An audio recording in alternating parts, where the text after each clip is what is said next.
We're going to look for a way to retrace our own step and be even the worst about ourselves, and then begin to work on ourselves and be the best copy of other people. Because, it is very easy to write you off if you are just pretending to be who you are not, because you don't really have a root. But if you are yourself now, even though you have error, you have mistake, because who doesn't have mistake? If we take up a European culture, we say that there are a lot of mistakes also that they make. That is human. That is why it is organic. It's not a four square perfect angle. It is organic. It's formed. It transformed. Language is a living thing. Is that it continues to modify itself. It grows also.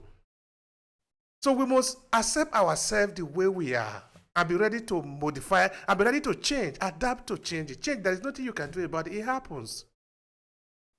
So you were saying something about the multicultural thing, and this is very important for our demography, African diaspora.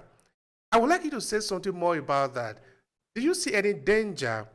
Okay, so the danger of multiculturalism is to me very simple. It's a nice way, I don't even think if it's a nice way, it's sugarcoating the way that the colonizer keeps us confused. So instead of saying, for example, Obehi, I don't want you to practice your culture. I want you to be like me. They take a nicer approach. Oh, Obehi, I like your food, that Esan food you make. I like the language you talk, right? To kind of seduce you, in being interested in them so that they can, one, fetishize your culture as an object to be played with, and also they can dilute what your culture is. So I'll give an example, right, of this in a Toronto context, because this is something that's part of our confusion, that oftentimes as African people, we don't realize when other groups of people are fetishizing us.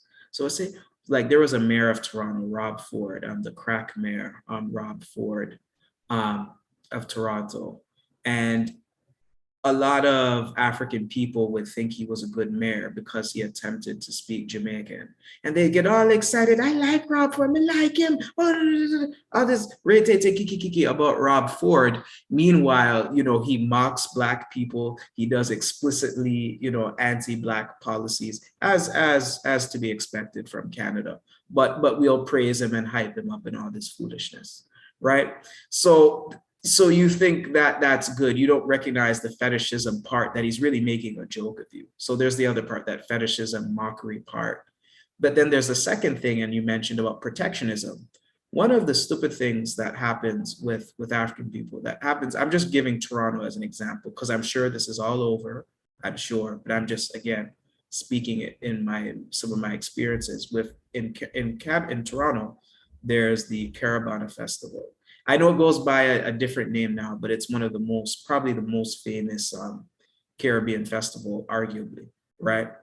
One of the things that they will do is have non-African people, because if you ever go to a Caribbean festival, there's floats, there's people play a mass, right? A masquerades and all that. You will see non-African people on the floats. Now, it's one thing if you have non-African people in attendance because you're in Toronto, right? The African population of Toronto. And when I say African, I mean Black, just in case it wasn't obvious, just to be clear. So the African Black population of Toronto is about 8% of Toronto's population. So I understand if you see non-African people, that's not what I'm talking about. What I'm talking about is when you have non-African people on the floats and dressing up in the costumes, that's de-Africanizing.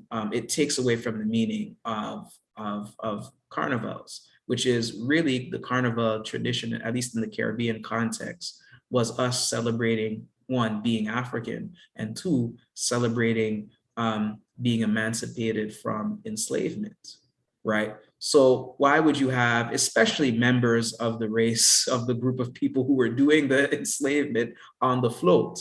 Because this is what happens when we detach culture from people, and it takes away the sacredness of what carnivals are supposed to be about. It becomes this money-making party, right? Rather than something, sacred, which it's supposed to be. It becomes this commercialization thing. If we cannot allow people to join us in that sense, are we right to maybe accuse them of not allowing them us or not allowing us also to join, or maybe when they are doing things that are predominantly their culture?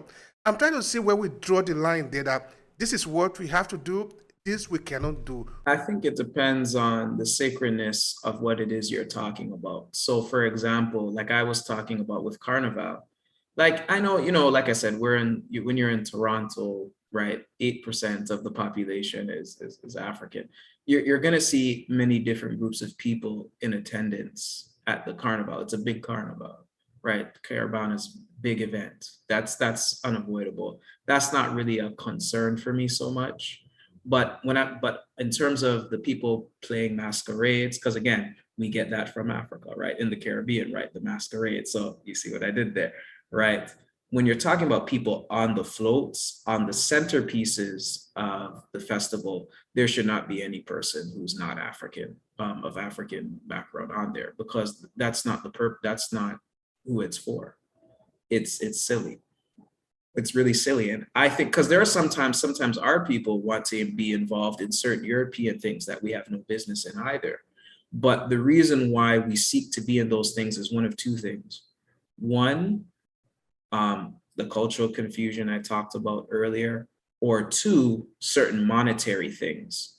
So for example, if you're involved in dance or theater, right?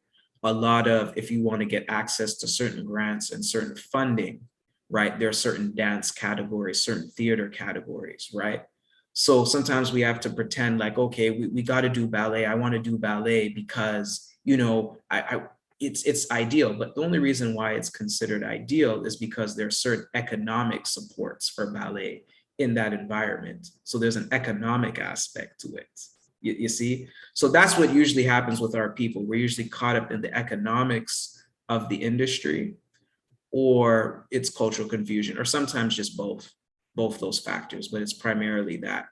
Right. You could even look at the Oscars, for example, the big Academy Awards amongst the European Film Academy in the United States. Right.